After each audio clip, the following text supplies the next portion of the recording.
मशीनों से पहले मटेरियल पे सर्च करें, मशीनों पे बिल्कुल ना घुसे।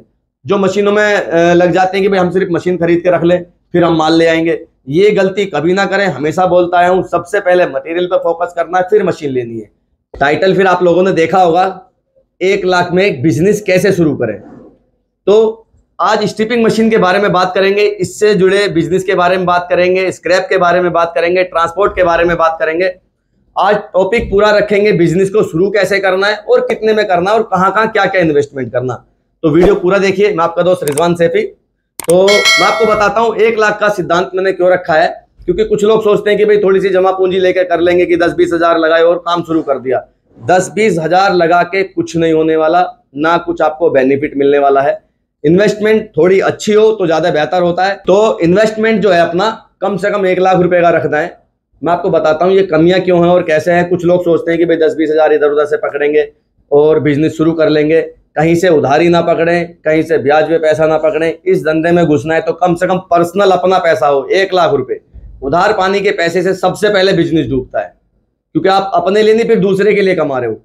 और 10-20 हजार की सोच इसलिए खत्म कर रहा हूं क्योंकि ना तो आप मटेरियल इकट्ठा कर पाओगे, ना आप मशीन परचेज कर पाओगे, और हाथ से छीलने वाले जो लोग हैं वो हाथ से छील लेंगे, आपसे हाथ से भी नहीं छिलेगा। अब इस बिजनेस को शुरुआत करने के लिए कम से भी कम एक मशीन आपके पास हो, थोड़ा सा अमाउंट आपके पास हो, थोड़ी सी जगह आपके पास हो जिससे आप इसकी शुरुआत कर सको। और सबसे पहले जो शुरू करना है हमेशा अपने लोकल से शुरू करना है। बहुत सारे लोग मेरे से कॉल करके भी पूछते हैं कि रिजवान भाई, होता बंदा हैदराबाद से और दिल्ली से माल चाहिए होता है, या पंजाब से है दिल्ली से माल चाहिए होता है, कलकत्ता से है जी हमें नोएडा से माल दिला दो। भाई दूर से माल लेने का कोई बेनिफिट नहीं आप लोगों को, सिर्फ ट्रांसपोर्ट के जरिए ही आप परेशान हो जाओगे।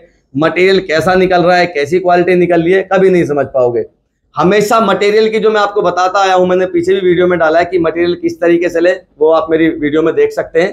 तो इस टॉपिक पे नहीं जाएंगे, दूसरा टॉपिक बदल जाएगा। तो इन्वेस्टमेंट जो 1 लाख की है वो किस लिए रखी गई है, ताकि आप एक मशीन ले सको, जगह ले सको और अपना काम शुरू कर सको। 10-20 हजार की बात कर रहा था, 30 हजार की बात कर रहा था कि भाई इतने रुपए से बिजनेस क्यों नहीं शुरू करना चाहिए। क्योंकि अगर आप मटेरियल के लिए घुसते हैं, भाई आप 100 केजी 200 केजी मटेरियल लेने की कोशिश करते हैं, तो ये अमाउंट आपका मटेरियल में चला जाएगा। तो आपके पास छीलने के लिए कुछ नहीं है, आपके पास रखने के लिए कुछ नहीं है। जब तक आप उसको सेल नहीं करोगे तब तक आपका अगला चक्र नहीं चलेगा। अब बात करता हूं कि इतने माल में जो अपना प्रॉफिट निकलना है वो बहुत थोड़ा सा निकलना है। जितनी अच्छी क्वांटिटी बनाओगे उतना अच्छा आपका प्रॉफिट निकलेगा, उतना अच्छा आपका मार्जिन इस लाइन में निकल जाएगा। अगर आप थोड़े से मटेरियल से काम शुरू करते हैं तो उसका प्राइस भी थोड़ा सा ही रहता है। हालांकि थोड़े मटेरियल की जो मार्केट में है वो कॉस्टिंग बहुत ज्यादा होती है। मटेरियल की क्वांटिटी जितनी ज्यादा अच्छा रखोगे उतना अच्छा प्राइस मिलेगा, और रिसाइकलिंग होने के बाद में जितना अच्छा आप उसकी क्वांटिटी बना के सेल आउट करोगे उतना अच्छा उसका आपको रेट मिलेगा। थोड़े मटेरियल के ना तो प्राइस अच्छे मिलते हैं, सेल आउट में प्राइस वैसे अच्छा मिलता है। तो इन्वेस्टमेंट इतनी करें कि हम एक बिजनेस को सही चाल में अपना लेके चल सकें। भाई हमें अपना पास एक मटेरियल का लॉट एक हमारे पास पड़ा हो, दूसरे की हम तैयारी कर रहे हो, ताकि हमारा रेगुलर वर्क चले, रेगुलर वर्क में नुकसान नहीं होता। अब इस मटेरियल के लिए आप देखोगे कैसे कि भाई हमने शुरू करना है, उसके लिए मैंने प्लेलिस्ट में मेरे वीडियो पड़ी हुई है रिकवरी से रिलेटेड। वहां पर आप सबसे पहले जो है रिकवरी से रिलेटेड वीडियो देखिए, किसके अंदर क्या माल निकल रहा है, कितने एमएम में क्या माल निकलता है। और ये अपनी जीवन शैली में भी आप बना लीजिए कि जब भी आप कोई मटेरियल परचेज कर रहे हैं तो खुद से एक बार रिकवरी चेक करें। बताई हुई बात कम याद रहती है और करीबी चीज ज्यादा ध्यान रहती है, ये हमेशा ध्यान रखें। जितना आप खुद से करोगे उतना प्रैक्टिकली आप बहुत ज्यादा होते चले जाओगे। और अगर आप सुनोगे आधी बात समझ में आएगी, आधी निकल जाती है, लेकिन जब हम खुद से करते हैं ना वो हमेशा दिमाग में चिपक जाती है।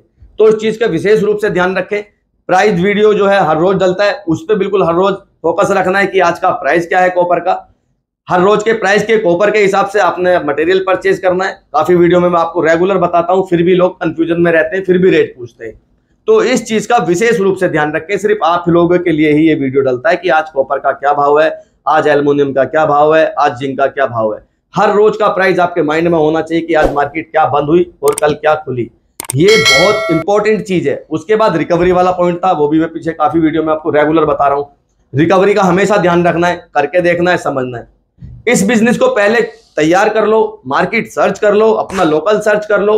कुछ लोगों का फोन इसलिए आता है कि भाई लोकल में माल नहीं मिलता।